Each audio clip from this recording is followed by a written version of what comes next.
हमारा हीरो हुआनगोंग को लोग अक्सर उसके नाम के लिए चिढ़ाते हैं, क्योंकि उसका मतलब लिटरली प्रोटैगनिस्ट होता है। लेकिन वो तय है कि वो अपनी जिंदगी का असली मेन कैरेक्टर बनेगा। आज वो स्टोर जाता है अपना फेवरेट गेम का नया वर्जन खरीदने, नाइट सागा। ये गेम ह्यूमंस और डीमंस के बीच है, जिसमें प्लेयर के पास दो चॉइसेस होती हैं। या तो ह्यूमन हीरो लॉक को चुन लो, या डीमन का पहला प्रिंस जेफर। फिर शुरू होती है एक जबरदस्त एडवेंचर। इस बार गेम का वीआर वर्जन आया है, इसलिए इंगोंग काफी कॉन्फिडेंट फील कर रहा है। जब वो छोटा था तब उसके पास इस गेम का नॉक ऑफ वर्जन था, इसलिए उसे लगता है वो गेम को अच्छे से जानता है। घर आके बिना टाइम वेस्ट किए वो सीधा गेम में चला जाता है। उसने डिसाइड किया था कि वो 8 घंटे से ज़्यादा नहीं खेलेगा, लेकिन जैसे ही वो इंटर करता है वो हैरान रह जाता है। इस बार वो नॉर्मल तरीके से बेड पर नहीं जागता, उसके कैरेक्टर में कुछ अजीब है। तभी एक बड़ा ओगर उसके टेंट में आता है और वो डर जाता है, क्योंकि गेम इतना रियल लग रहा है। और सबसे बड़ा शौक, वो ओगर उससे बात करता है। ये तो किसी भी ऐड में नहीं दिखाया गया था। वो ओगर अपना नाम कैरैक बताता है और ये कहकर चला जाता है कि प्रिंस शुत्रा, सब तुम्हारा इंतजार कर रहे हैं। तब उसे याद आता है कि शुत्रा तो डिमोनिक लैंड का 9th प्रिंस है। लेकिन वो कंफ्यूज्ड है, क्योंकि गेम ने उसे कैरेक्टर चूज करने का ऑप्शन ही नहीं दिया था। वो अपना स्टेटस विंडो खोलता है और स्टैट्स देखकर शॉक हो जाता है। एक प्रिंस होने के बावजूद उसके स्टैट्स एक आम एनपीसी से भी कम है। स्किल्स चेक करता है, कॉन्क्वेस्ट और प्रोटैगनिस्ट सेटिंग एडजस्टमेंट। उसको थोड़ा आइडिया है इस सेकंड स्किल के बारे में। सोचने का वक्त नहीं मिलता, कैरैक वापस आता है उसे बाहर बुलाने। बाहर ओगर्स की एक लंबी लाइन लगी होती है। उसे लगता है शायद कोई वॉर होने वाली है। कैरैक उसका मजाक उड़ाता है और कहता है कि वो स्कारलेट लाइटनिंग ट्राइब से लड़ने जा रहे हैं। वो हैरान रह जाता है, बिना किसी ट्यूटोरियल के सीधा वॉर में घुसा दिया गया। उसे पता चलता है कि उसे अपने दो सिबलिंग्स 7th प्रिंस और 8th प्रिंसेस की मदद करनी है, जो स्कारलेट लाइटनिंग ओगर्स से लड़ रहे हैं। वो परेशान होता है, क्योंकि सिर्फ 10 फाइटर्स के साथ वॉर में जाना काफी रिस्की लगता है। लेकिन कैरैक बोलता है कि कल तक तो शुत्रा, यानी हमारा हीरो, जानता था कि ये सिर्फ एक पेट्रोल मिशन है। तब वो अपना मिनी मैप खोलता है और एक शॉर्टकट ढूंढ लेता है। कैरैक कहता है कि वो लॉन्गर पाथ से जाएंगे, लेकिन इंगोंग इंसिस्ट करता है कि शॉर्टकट फॉलो करें।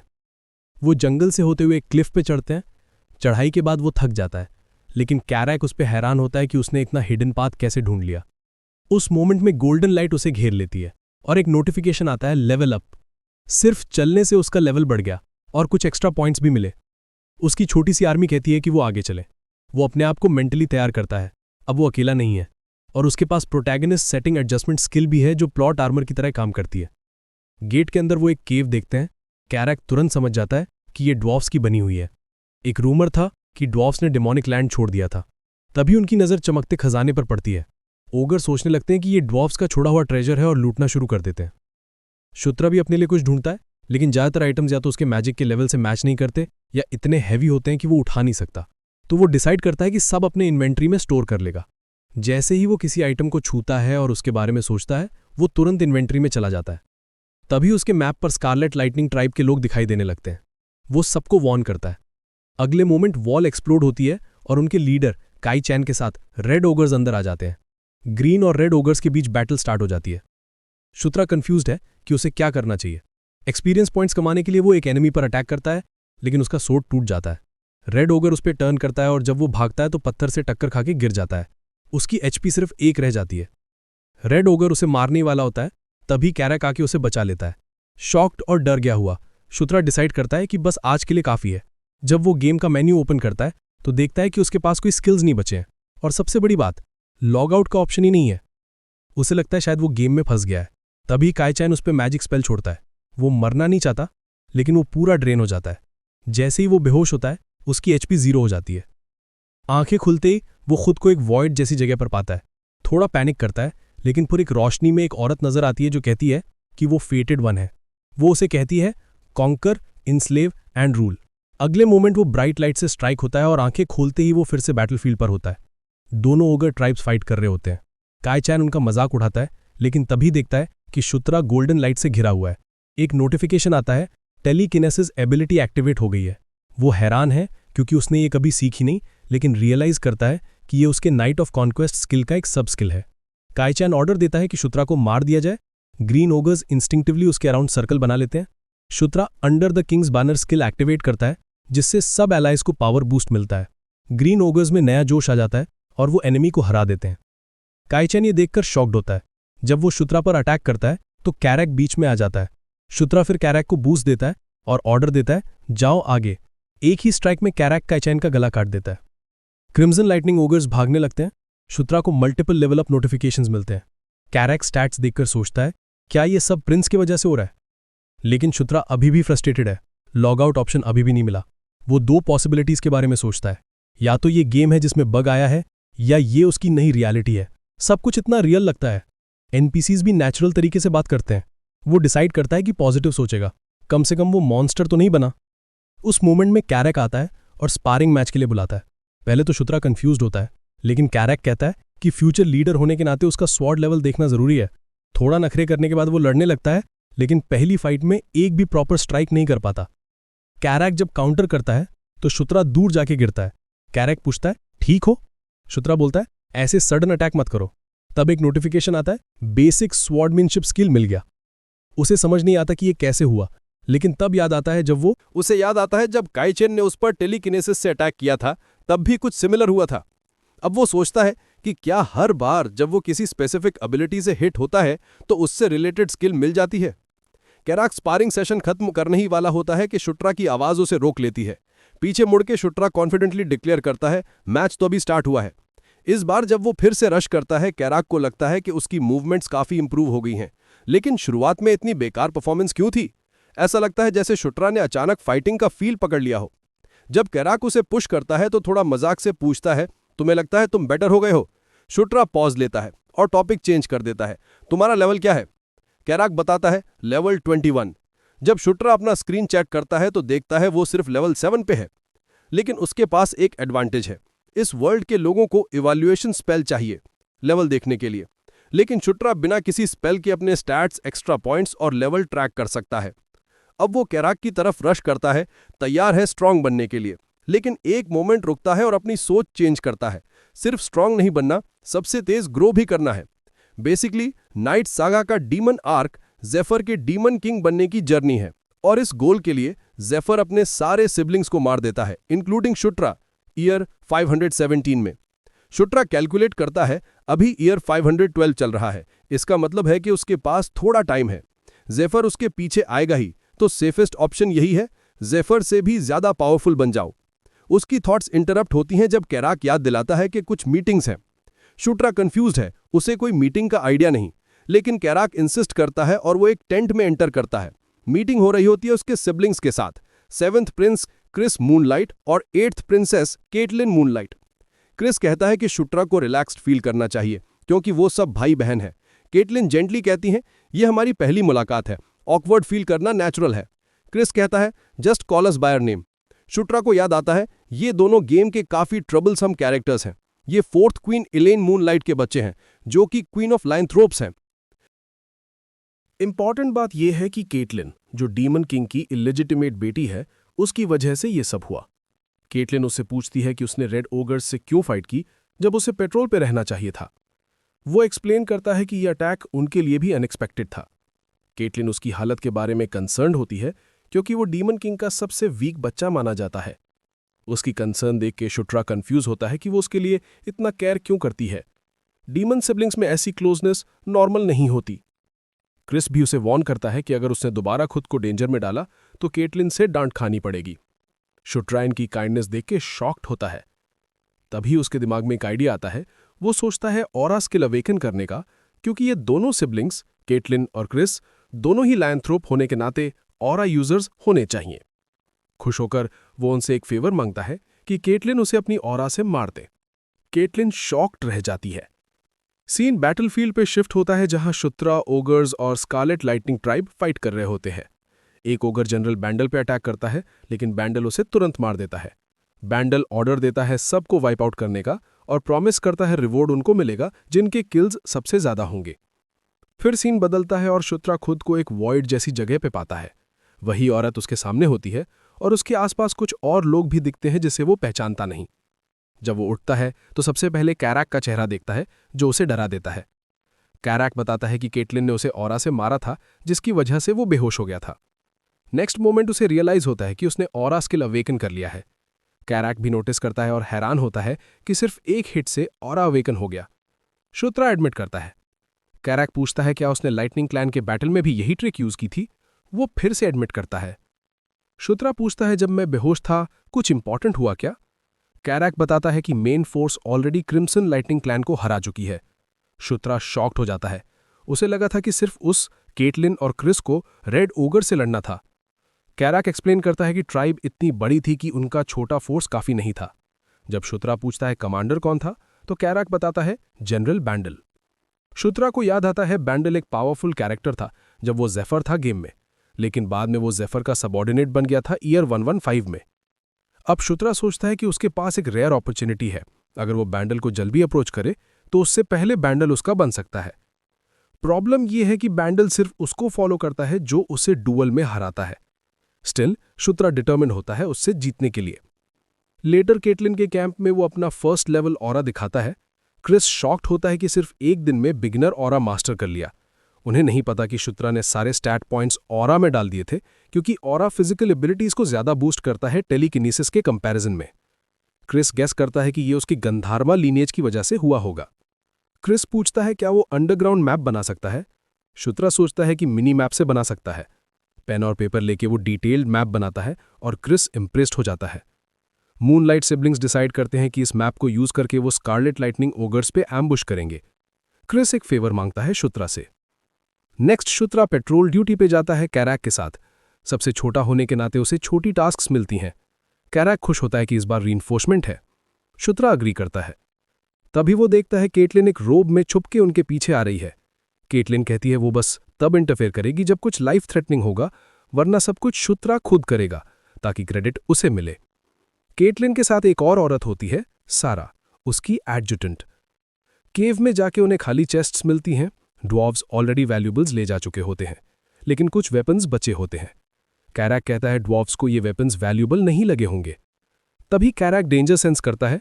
शुत्रा अपने मैप में देख के कंफर्म करता है कि एनिमीज आ रहे हैं।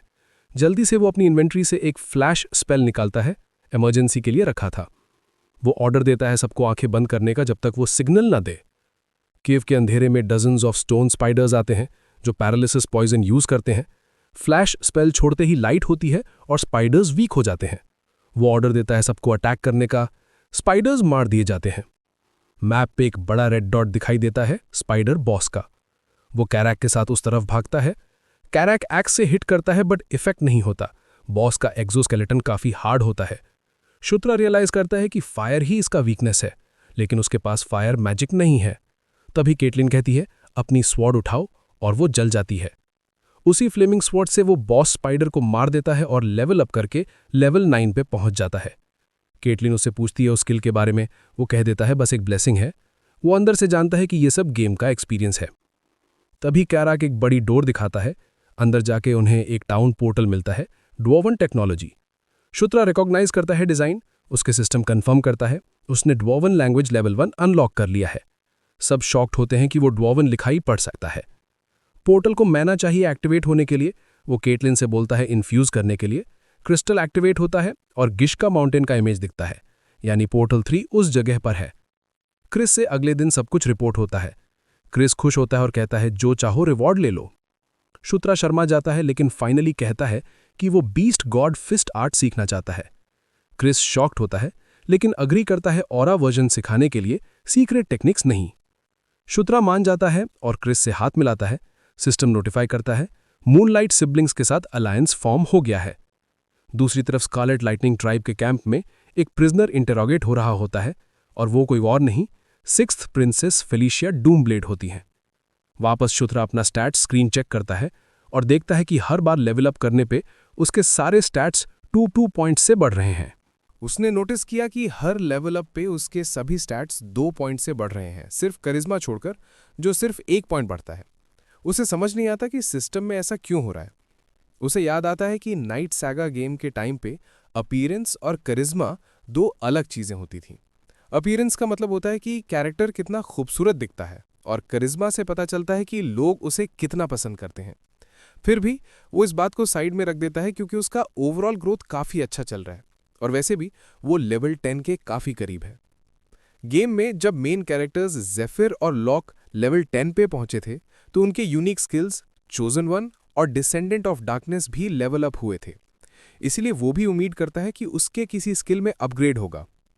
इसी वक्त कैरेक उसको बुलाने आता है। बाहर आते ही कैरेक नोटिस करता है कि शूत्रा का मूड बहुत अच्छा है, तो पूछता है रीजन। शूत्रा बस मुस्कुरा के टाल देता है और ट्रूप्स की तरफ मुड़ के ऑर्डर देता है कि आगे बढ़े। थोड़ी देर बाद ओगर्स ऑन के वुल्व्स अंडरग्राउंड टनल्स में काम कर रहे होते हैं। लीडर्स एक जगह इकट्ठे हो जाते हैं जहां मेजर्स ड्वार्वन पोर्टल को इन्वेस्टिगेट कर रहे होते हैं। क्रिस उनसे पूछता है कि उनका क्या पता चला। मेज कंफर्म करता है कि पोर्टल गिश्का माउंटेन के एस्का रिवर से कनेक्टेड है। क्रिस पूछता है कि क्या ये पोर्टल स्टेबल है। मेज कहता है हाँ, क्योंकि ड्वार्व्स ने बनाया है, इसलिए स्ट्रांग और रिलायबल है। दोनों मैजिशियंस पोर्टल एक्टिवेट करते हैं और सब लोग हैरान हो जाते हैं जब एक ग्लोइंग गेट उनके सामने दिखाई देता है। शूत्रा अपने ख्यालों से बाहर आता है जब उसके साथी उसको बुलाते हैं। वो भी दौड़ता हुआ उनके पीछे पोर्टल में चला जाता है। वो सब लोग गिश्का माउंटेन के पास पोर्ट हो जाते हैं जो स्कारलेट लाइटनिंग ट्राइब के कैंप के पास है। क्रिस खुश होता है कि उनका अंदाजा सही था। वो कैंप का ऑब्जर्वेशन करता है और कंक्लूड करता है कि कैंप में हजारों ट्रूप्स हैं। उसकी स्ट्रैटेजी होती है कि जनरल बैंडल सामने से अटैक करे, जिससे एनिमी का ध्यान बटेगा और बाकी लोग सप्लाई कैंप को जला देंगे। तभी सैरा नोटिस करती है कि कैंप में ज्यादा ट्रूप्स नहीं है। क्रिस भी ऑब्जर्व करता है और सोचता है क्या ये लोग ऑलरेडी किसी अटैक पे निकल चुके हैं। उन्हें कुछ लोग दूर नजर आते हैं और शूत्रा गेस करता है कि शायद कोई बैटल चल रही है। क्रिस उससे कहता है अपनी आंखों में ऑरा इकट्ठा करो ताकि ज्यादा क्लियरली देख सके। शूत्रा ऐसा ही करता है। वो कंफर्म करता है कि वहां सच में बैटल चल रही है। सिबलिंग्स डिस्कस करते हैं कि ये फाइट किसके साथ हो रही है। ये बैंडल तो नहीं हो सकता क्योंकि उसके शेड्यूल में कोई फाइट नहीं थी और ये छोटी सी फाइट लग रही है। तभी शूत्रा एक लड़की को देखता है दूसरी साइड पे और कहता है कि ये लोग डार्क एल्व्स के साथ लड़ रहे हैं। केटलिन एक्सप्लेनेशन मांगती है तो वो बताता है कि उनके स्मॉल बिल्ड और ड्रैको राइट से उसने गेस किया। क्रिस देखता है कि डार्क एल्व्स रिट्रीट कर रहे हैं। उनके स्पीड से लगता है कि उनका कमांडर गिर चुका है। कैरिक कंफ्यूज्ड होता है कि हो क्या रहा है, लेकिन शूत्रा का दिमाग सिर्फ इस बात में अटका होता है कि डार्क एल्व्स यहां क्या कर रहे हैं। बाद में वो लोग जनरल बैंडल से कम्युनिकेट करते हैं। बैंडल ड्वार्वन पोर्टल की डिस्कवरी से काफी खुश होता है। वो पूछता है कि उन्होंने कैसे कुछ इतने वैल्यूबल ढूंढ लिया। क्रिस सारा क्रेडिट शूत्रा को देता है, लेकिन शूत्रा ऐसे सिर्फ लक बोल के टाल देता है। अंदर ही अंदर खुश होता है कि उसका फेवरेट जनरल उसको प्रेज कर रहा है। बैंडल उससे डीमन किंग के कासल में रिवॉर्ड देने का प्रॉमिस करता है। फिर क्रिस डार्क एल्व्स और लाइटनिंग ट्राइब के क्लैश के बारे में पूछता है। बैंडल बताता है कि डार्क एल्व्स ने वॉलंटरीली ये बैटल ज्वाइन की थी। क्रिस पूछता है क्यों। बैंडल कहता है डार्क एल्व्स वॉर के लिए स्काउटिंग कर रहे थे और सबसे बड़ी बात, उनका कमांडर लाइटनिंग ट्राइब के हाथ पकड़ा गया है। क्रिस समझ जाता है कि रिट्रीट इसी वजह से हुआ था। शूत्रा क्यूरियस होता है कि उनका कमांडर कौन है। बैंडल रिवील करता है Felicia Doomblade. Felicia third queen Sylvia Doomblade की बेटी है और डार्क एल्व्स की प्रिंसेस भी। उसका ट्विन भाई है फिफ्थ प्रिंस सिल्वन डूमब्लेड। गेम में ये दोनों फोर्थ प्रिंसेस एनेस्थेसिया नेक्रियन का साइड लेते हैं, इसलिए वो हमेशा शूत्रा से दुश्मनी लगती है। शूत्रा को समझ नहीं आता कि वो यहाँ क्या कर रही है। शायद वो भी मेरिट चुराने आई है। क्रिस पूछता है क्या लाइटनिंग ट्राइब ने उसकी असली आइडेंटिटी पहचानी है। बैंडल कहता है कि वो श्योर नहीं है। क्रिस पूछता है अगला स्टेप क्या होगा। बैंडल कहता है अगर हो सके तो वो उसे बचा लेंगे। नेगोशिएशन पॉसिबल है, लेकिन अगर लाइटनिंग ट्राइब पहले आई तो ठीक, नहीं तो वो उनकी शर्तें नहीं मानेंगे। केटलिन इंसिस्ट करती है कि फेलिशिया को रेस्क्यू करना चाहिए। क्रिस हेजिटेंट है क्योंकि कैंप में घुसना डेंजरस होगा, लेकिन केटलिन कहती है वो हमारी बहन है। क्रिस स्ट्रैटेजी फाइनल करता है। बैंडल लाइटनिंग ट्राइब के मेन फोर्स को बाहर खींच लेगा और बाकी लोग कैंप के अंदर अटैक करेंगे। शूत्रा और कैरिक अपने ट्रूप्स को होल्ड पे रखते हैं। वो सिग्नल का वेट कर रहे होते हैं। फिर शूत्रा उनका मैप ओपन करता है और सप्लाई कैंप की तरफ डायरेक्ट करता है। रास्ते में एनिमीज को मारते हुए जाते हैं। एक रेड ओगर कैरिक को सप्लाइज करता है, लेकिन शूत्रा एक परफेक्ट डैगर थ्रो करता है। इस वजह से उसका dagger throwing skill level 1 unlock हो जाता है। कैरिक फिर कंफ्यूज्ड होता है, लेकिन शूत्रा बस वेग आंसर देके आगे बढ़ने को कहता है। फाइनली वो फूड सप्लाईज कैंप पहुंचते हैं, लेकिन शूत्रा हेजिटेट करता है, क्या पता फेलिशिया अंदर हो। वो कैरिक से कहता है कि रुक जाओ, पहले फेलिशिया को ढूंढना पड़ेगा। वो अपने मिनी मैप का यूज करता है। फेलिशिया एक न्यूट्रल एनपीसी होने के नाते पर्पल या ब्लू डॉट के रूप में दिखनी चाहिए। स्कैन करने के बाद उसे एक डॉट मिलता है। कैरिक के साथ वो कैंप में घुस जाता है।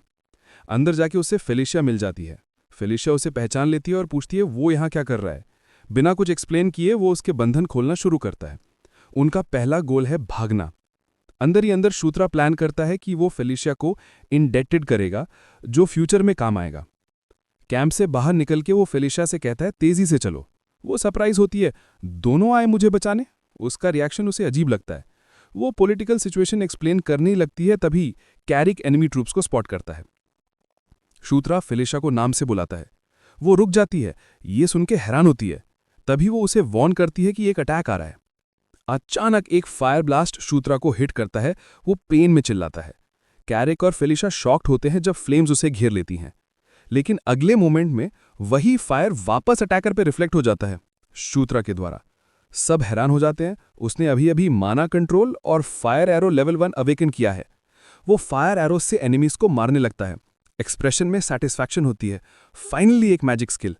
लेवल 1 होने के बावजूद फायर एरो डेडली होता है। लेकिन तभी एक और आइस एरो पीछे से आता है, लेकिन टारगेट वो नहीं होता, फेलिशिया होती है।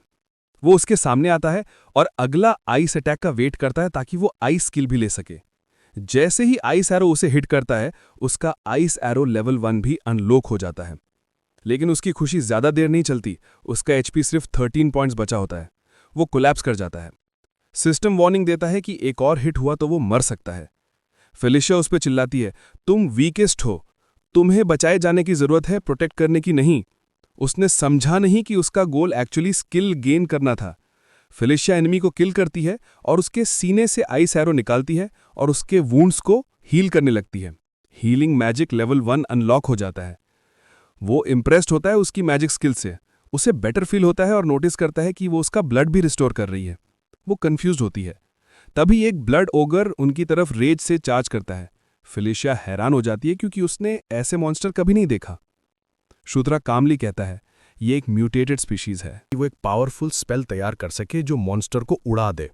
लेकिन शूट को समझ नहीं आता कि वो कैसे करें। जब ओगर की इमेंस पावर से जमीन टूट जाती है तो डेस्परेशन में वो कुछ करने का फैसला करता है। वो कहता है कि वो एग्रो करेगा, जबकि फेलिशिया को ये अजीब टर्म समझ नहीं आती। फिर वो कैरिक की तरफ मुड़ के कहता है कि पहले जैसे मूव रिपीट करो। कैरिक बिना झिझक के हाँ करता है। शुड अपने इन्वेंट्री से ड्वार्वन डैगर निकालता है, जो अब लेवल अप के बाद यूजेबल है, और उसे जमीन में घुसा के under the king's banner skill activate करता है, जिससे कैरिक की स्टैमिना और पावर बूस्ट होती है। ब्लड ओगर कैरिक पे चार्ज करता है, लेकिन कैरिक उसका स्ट्राइक ब्लॉक करता है और उसे पीछे ढकेल देता है।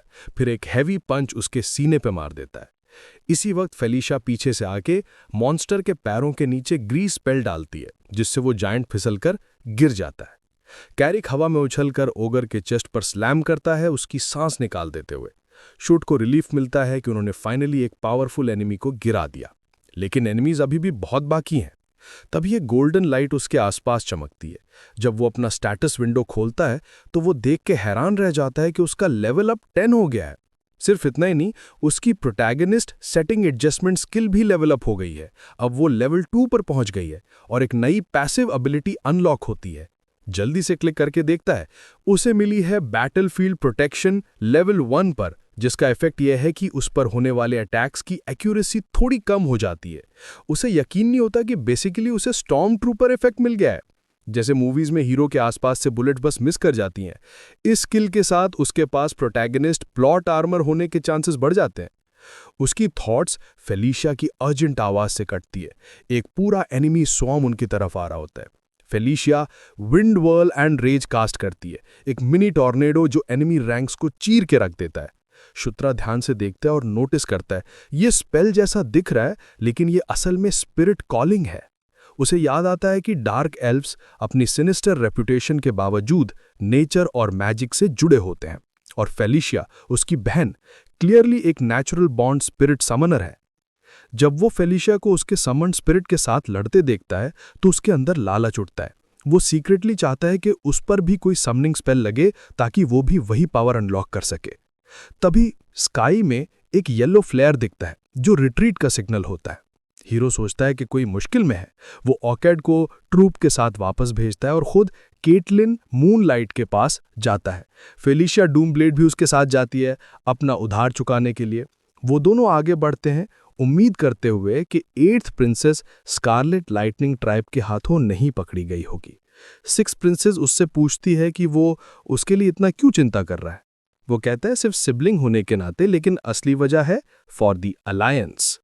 केटलिन मूनलाइट अभी भी ओगर्स को अपनी पावर से मार रही होती है। पंच मारने के बाद वो एक और फायर स्पेल कास्ट करती है जिससे एनिमीज दर्द से चीखते हैं। 2 ओगर्स उसके स्पेल से बच जाते हैं और उस पर जंप करते हैं, लेकिन वो अपना बैलेंस बना लेती है और वेपन से उन्हें बैटलफील्ड के पार फेंक देती है। इतने में शुत्रा और फेलिशिया वहां पहुंच जाते हैं। केटलिन खुशी से फेलिशिया को गले लगा लेती है। हीरो मैप चेक करता है और एनिमीज के राउंड लगाने की वार्निंग देता है। तब वो उससे कहते हैं कि वो एस्केप का रास्ता दिखाएं जब तक वो रेयर को कवर करेंगे। पोर्टल से वापस आने के बाद 8th प्रिंसेस हैरान होती है कि देखकर कि हीरो कितना मैच्योर और स्मार्ट बन गया है। तभी क्रिस मूनलाइट आता है और उनके वापस आने का नोटिस लेता है। जब 6th प्रिंसेस उससे ग्रीट करती है तो वो उससे कोल्डली बिहेव करता है। वो बताता है कि स्कारलेट लाइटनिंग चीफ कैंप के जलते ही फाइट छोड़कर भाग गया, जिससे जनरल बंडाल की जीत हुई। लेकिन क्योंकि चीफ अभी भी जिंदा है तो प्रिंस अनाउंस करता है कि वो कायराम यानी कि काइचिन के बड़े भाई की फोर्सेस पे अटैक करेंगे, पहले कि स्कारलेट लाइटनिंग उनके साथ जुड़ जाए। बाद में वो फेलिशिया से उसकी प्रेजेंस का रीज़न पूछता है। वो बताती है कि वो गिश्का माउंटेन्स में एक रूइन की रिसर्च के लिए गई थी, लेकिन बैटल की खबर सुनकर हेल्प करने निकल गई और रास्ते में पकड़ी गई। ये सुनकर क्रिस थोड़ा अशेम्ड फील करता है कि उसे बचाने का मन नहीं था पहले। डिनर के वक्त हीरो अपने स्किल्स रिव्यू करता है और खुश होता है। बाय द वे उसका निकनेम जू है, तो मैं उसे कभी कभी उस नाम से बुलाऊंगा। जब वो बैठा होता है तो 6 प्रिंसेस आती है और उसकी शर्ट पकड़ के खींचती है। वो शौक में उसकी आंखों में देखता है जब वो कहती है कि अपने कपड़े उतारो। जब वो वजह पूछता है तो पता चलता है कि वो सिर्फ उसके वुंड्स ट्रीट करना चाहती है। पहले तो सिर्फ फर्स्ट एड दिया था, अब इंटरनल इंजरीज हील करना चाहती है। हील करते वक्त हीरो उससे एक ऐसा फेवर मांगता है जो सिर्फ वो दे सकती है। जब वो जाती है तो हीरो खुश होता है कि उसने 3 हीलिंग स्पेल सीख लिए उसके कहने पर। आज का दिन भी खास है। आज वो werewolf branch of beast fist art सीखने जा रहा है, एक मार्शल आर्ट जो लाइकेंथ्रोप्स की पहचान है। केटलिन मूनलाइट उसे बेसिक सिखाने लगती है। वो बताती है कि बीस्ट फिस्ट आर्ट दोनों इंटरनल और एक्सटर्नल ऑरा का यूज करता है। वो हीरो से आंखें बंद करके इंटरनल ऑरा महसूस करने को कहती है, जो कि सोल पावर के करीब होती है। हीरो को मिलता है जूस फिजिक लेवल 1, जो फिजिकल ट्रेनिंग और एफिशिएंसी को बढ़ाता है। साथ ही और स्किल्स भी मिलती हैं और पॉपअप आता है कि स्किल लेवल होने से स्पेशल ट्रेट्स अनलॉक होते हैं। वो खुश होता है कि वो प्रोटैगनिस्ट है और ऐसे बेनिफिट्स मिल रहे हैं। फिर ट्रेनिंग कंटिन्यू करता है। जल्दी वो बेसिक मूवमेंट सीख जाता है तो 8 प्रिंसेस कहती है कि वो अब नेक्स्ट टेक्निक सीखने के लिए रेडी है। तभी एक वुल्फ आके केटलिन मूनलाइट को अलर्ट करता है। काहम का यूनिट वैनिश हो गया है। 7th प्रिंस तुरंत एक मीटिंग बुलाता है, सब चारों सिबलिंग्स के साथ, और कहता है कि कायराम को उनके प्लान की खबर मिल गई है। जनरल बंडाल के इंटेल के अकॉर्डिंग वो मैप पर एक जगह दिखाता है जहां पर याकुजान और कायराम मिलने वाले हैं। तो वो डिसाइड करते हैं कि जनरल बंडाल के साथ मिलकर स्कारलेट लाइटनिंग ट्राइब के खिलाफ फुल स्केल बैटल शुरू की जाए। जब सिबलिंग्स स्कारलेट लाइटनिंग के सबजुगेशन आर्मी के बेस पर पहुंचते हैं तो प्रिंस शुत्रा को लगता है कि जनरल का फेस काफी फैमिलियर है, नाइट सागा गेम से। रस कर रहे होते हैं। हीरो एक ड्रीम देखता है जहां 2 औरतें होती हैं, एक के 2 अलग रंग की आंखें होती हैं और दूसरी आर्मर में होती है। जब सपना कॉन्क्वेस्ट और वॉर का जिक्र करता है, हीरो कंफ्यूज होकर उठ जाता है। तभी ऑर्क हेड उसे जगाता है डिपार्चर के लिए और वो सब बैटल की तरफ मार्च करते हैं। इस बैटल में हीरो लेफ्ट फ्लैंक हैंडल करता है, जनरल सेंटर में होता है और क्रिस मूनलाइट और 8th प्रिंसेस राइट फ्लैंक संभालते हैं। डार्क एल्व्स जो हाईली मोबाइल होते हैं उन्हें रियर गार्ड बनाया गया है। हीरो अभी अपने होश संभाल ही रहा होता है कि वो खुद को बैटलफील्ड के बीच में पाता है। हजारों ओक्स से घिर गया है। जैसे ही फॉर्मेशन रेडी होती है, जनरल के ऑर्डर पे ट्रूप्स स्कारलेट लाइटनिंग ट्राइब पे चार्ज करते हैं, लेकिन ट्राइब ऑलरेडी रेडी होती है। जैसे ही ट्रूप्स एनिमी कैंप के पास पहुंचते हैं, एक बड़ा एक्सप्लोजन होता है जो सबको उड़ा देता है। डस्ट सेटल होने के बाद जनरल एक जायंट स्वॉम्प मैमथ को देख के शॉक्ड होता है। फिर और भी एक्सप्लोजन्स होते हैं और कई ऑक्स हवा में उड़ जाते हैं। स्वॉम्प मैमथ्स के साथ लिजर्ड मैन भी अंडरग्राउंड से निकल आते हैं। ये सब इस बात का प्रूफ होता है कि एनिमी ट्राइब को प्लान का पहले से पता था। 8th प्रिंसेस सजेस्ट करती है कि फिलहाल रिट्रीट करना ही बेटर होगा। क्रिस मूनलाइट वॉर्न करता है कि अगर वो पुल बैक नहीं करते तो टोटल अनाहिलेशन हो सकता है। वो अग्री करती हैं कि अगर यहीं रुकते हैं तो कैजुअलिटीज और बढ़ेंगी। फाइनली वो मेजर्स को ऑर्डर देती हैं कि रियर में डिफेंसिव लाइन बनाएं और बाकी सबको रिट्रीट के लिए प्रिपेयर होने को कहती हैं। लिजर्ड मैन ओक्स पे अटैक करते रहते हैं। जब एक लिजर्ड मैन हीरो को मारने वाला होता है, लेकिन ऑर्क हेड उसे रोक देता है और हीरो को खुद पे कंट्रोल रखने के लिए कहता है। डिफेंसिव लाइन एनिमीज को रोकता है और सब सेफली रिट्रीट कर लेते हैं। बेस लौटने के बाद सेवेंथ प्रिंस अपनी गलती मानता है। जनरल सजेस्ट करता है कि या तो आर्मी को वापस बुला लो या फिर डीमन किंग्स कासल से रीइंफोर्समेंट्स बुला लो। तभी फिलिशा डूमब्लेड आती हैं और अपना प्लान बताती हैं। वो कहती हैं कि वो यहाँ गिश्का माउंटेन्स के एंड में एक रूइन एक्सप्लोर करने आई हैं। 1500 सालों से एक एनकाडू याम का रूइन वहाँ है, जो कि अर्थ ड्रैगन कैडो का लेयर है। कैरियो ने ड्वार्फ्स को वेपन्स दिए थे अपने लेयर को गार्ड करने के लिए। उस लेयर में एक रेलिक है, the annual that gives birth to thunder, जो आर्मी स्केल मैजिक कास्ट करने और काइमेरास को कंट्रोल करने की पावर देता है। फिलिशा कहती हैं कि यही एक तरीका है स्कारलेट लाइटनिंग ट्राइब को हराने का। जब जनरल पूछता है कि उसे उसका लोकेशन पता है, फिलिशा मना करती हैं। तो सेवंथ प्रिंस कहता है कि ये सब बकवास है, लेकिन प्रिंस शुट्रा बिलीव करता है क्योंकि उसने गेम में एक सिमिलर स्टोरी देखी थी। हीरो भी कंफर्म करता है कि और भी ट्राइब्स में इसकी लेजेंड्स हैं और कहता है कि वो खुद एरिया स्काउट करेगा और फेलियर की रिस्पॉन्सिबिलिटी लेगा। फेलिशा के फैंटम स्टीड्स का यूज करके सब निकल पड़ते हैं। हीरो एस्टिमेट करता है कि बस 1 घंटे में रूइंस का एंट्रेंस मिल जाएगा, लेकिन कैसे सबको बिना शक के ले जाए। तो वो झूठ बोलता है कि टनल मैप्स का पैटर्न एक जैसा होता है और वो टेरेन और टनल के बेसिस पर लोकेशन एस्टिमेट कर सकता है। सब कंफ्यूज होते हैं, लेकिन फेलिशा कहती है ओके तो लीड करो। वो लोग एक ब्लॉक्ड एंट्रेंस तक पहुंचते हैं। हीरो कहता है कि 8th प्रिंसेस उसे तोड़ दे। फेलिशा डाउट करती है लोकेशन पे, लेकिन हीरो कहता है कि उसके हिसाब से डंजन गार्डियंस नहीं मिलेंगे। जब कैटलिन ब्रेक नहीं कर पाती तो 6 प्रिंसेस अपने एक्सप्लोजिव स्किल से एंट्रेंस तोड़ देती हैं। अंदर एक हाफ डोम होता है सराउंडेड बाय पिलर्स। हीरो कहता है कि एनविल उसी में हो सकता है। 9 स्टैचूज होती हैं, लेकिन सिर्फ 3 के पास वेपन्स होते हैं। हीरो बताता है कि उसके पास 6 ड्वार्विन सॉर्ड्स हैं जो उसने पिछले टनल एक्सपीडिशन में लिए थे। जब वो सब स्टैचूज को सॉर्ड्स दे देते हैं तो डोम ओपन होने लगता है। जब वो ओपन होता है, सबकी आंखों में खुशी चमक उठती है। एनविल उनके सामने होता है। 6 प्रिंसेस सबको डायरेक्शन देती है 3 o'clock, 6 o'clock और 9 o'clock पोजीशंस पे जाने के लिए। माना इन्फ्यूज करना स्टार्ट होता है क्लॉकवाइज डायरेक्शन में। एक स्ट्रांग लाइट स्काई तक शूट करती है। हीरो आंखें बंद कर लेता है और जब खोलता है तो वो खुद को मॉन्स्टर्स और सोल्जर्स से घिरा हुए पाता है। एक ड्रैगन स्काई में फ्लाई करता है और लाउड वॉइस आती है, protect the secret nest of एनकाडू। वो आंखें खोलकर वापस बेस में आता है। सबने सेम विजन देखा था। तभी फेलिशिया एनुअल को छूती है। एक पर्पल एनर्जी निकलती है। उसे और हीरो दोनों को चोट लगती है। उन्हें कहा जाता है कि उन्होंने बिना परमिशन के एनुअल छुआ, इसलिए अब उन्हें कैडो की ट्रायल फेस करनी होगी। एनर्जी खत्म होती है और एनुअल श्रिंक होकर हैमर बन जाता है। हीरो का एक आंख काला हो जाता है और वो हैमर पकड़े बैठा होता है, लेकिन 6th प्रिंसेस कहीं नहीं होती। दूसरी तरफ स्कारलेट लाइटनिंग ट्राइब बेस को ढूंढ लेती है। चीफ याकोजान सबको ऑर्डर देता है वाइप देम आउट। फायरबॉल्स और मॉन्स्टर्स से अटैक स्टार्ट हो जाता है। क्रिस मूनलाइट घबरा के बाहर आता है। वो वरी करता है कि बाकी लोग माउंटेन में हैं और यहाँ सब कुछ खत्म हो रहा है।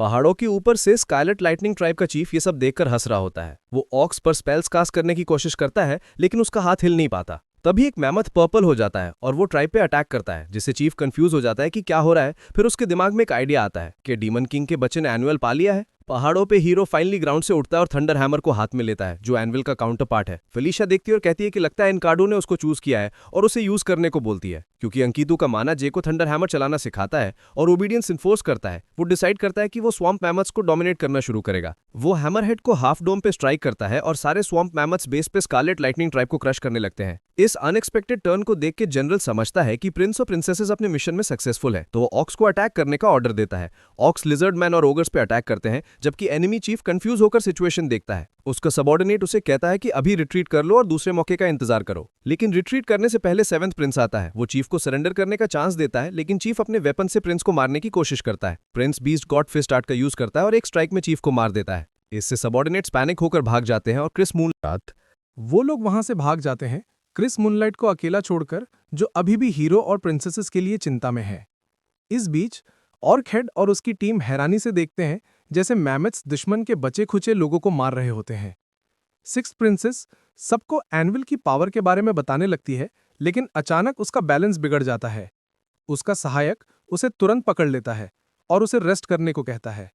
जैसे ही सब वापस जाने का डिसाइड करते हैं, उन्हें पता चलता है कि हीरो कहीं दिख नहीं रहा। बैटल के खत्म होने के बाद हीरो के लेवल्स काफी ज्यादा बढ़ जाते हैं, क्योंकि उसने एनकीटू का रेलिक कंट्रोल किया होता है। उसे एक पॉपअप मिलता है जो बताता है कि कॉन्क्वेस्ट लेवल भी बढ़ गया है, जिससे वो काफी खुश होता है।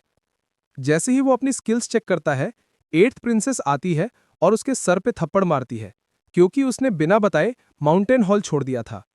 उसके डांटने के बाद वो बताती हैं कि उन्हें यहीं कैंप लगाना पड़ेगा रात भर के लिए, क्योंकि फेलिशिया बेहोश हो गई है।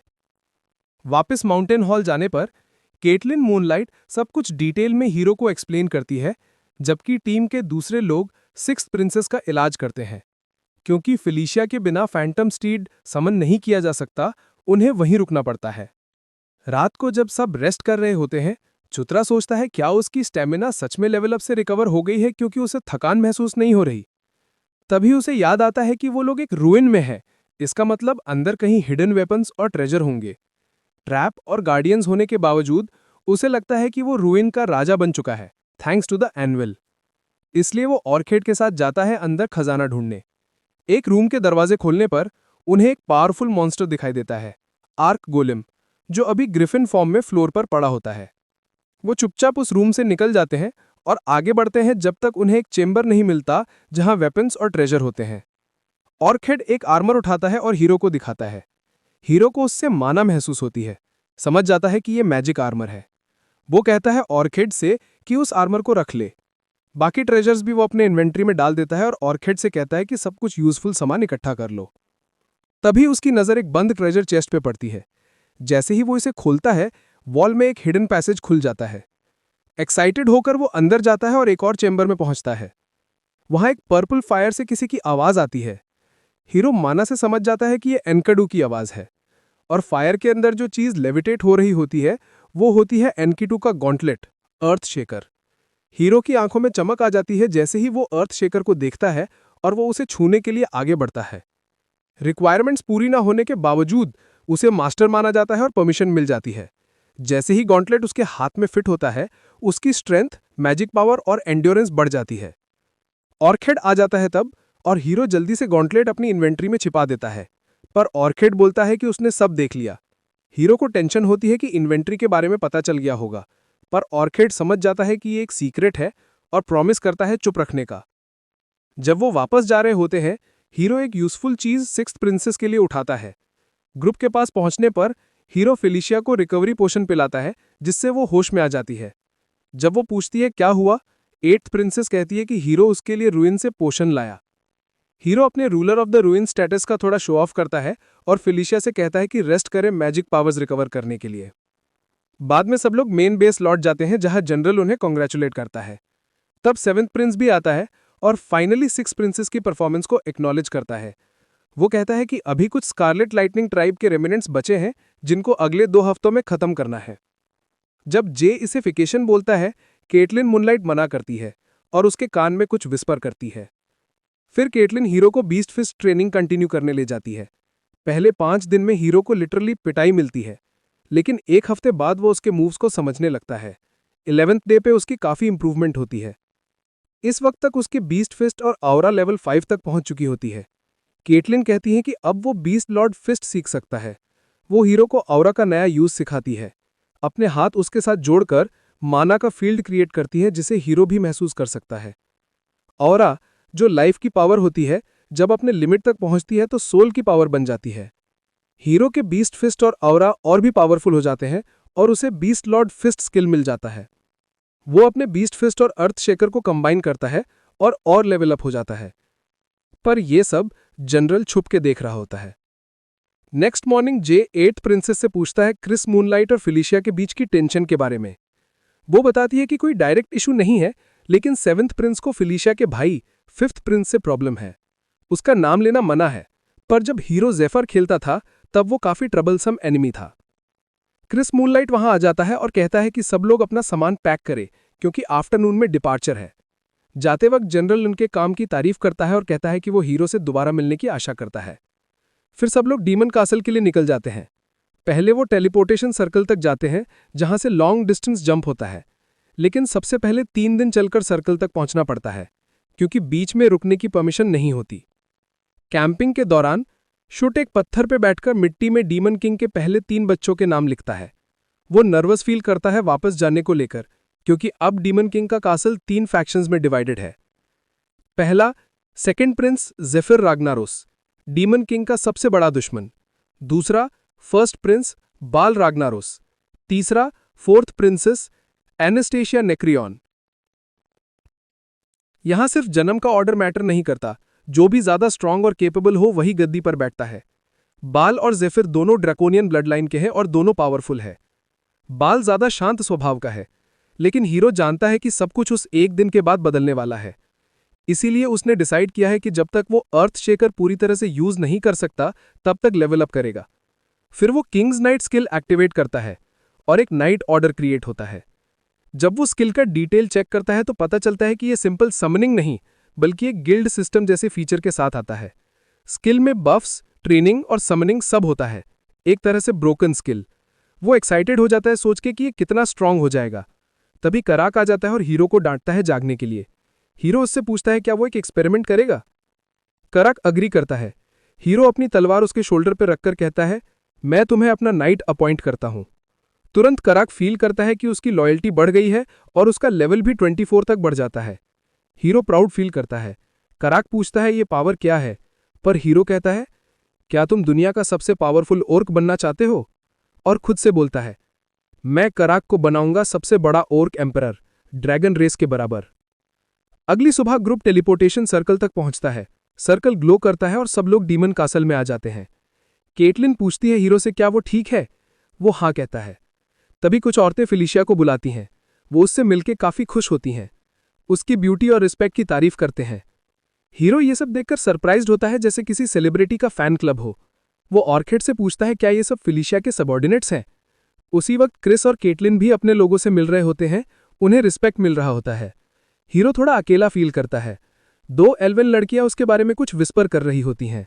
वो समझ जाता है कि डीमन किंग के कासल में उसकी पोजीशन के वजह से लोग ऐसा कर रहे हैं, इसलिए वो डिसाइड करता है कि अब से सब कुछ धीरे धीरे बदलेगा। क्या तुम्हें ये वीडियो पसंद आई तो एक लाइक जरूर ठोक दो और एलीट सेन को सब्सक्राइब कर लो फायर। ये तो बस शुरुआत है, अगला मैनवा और भी ज्यादा धमाकेदार होने वाला है। तो मिलते हैं नेक्स्ट वीडियो में।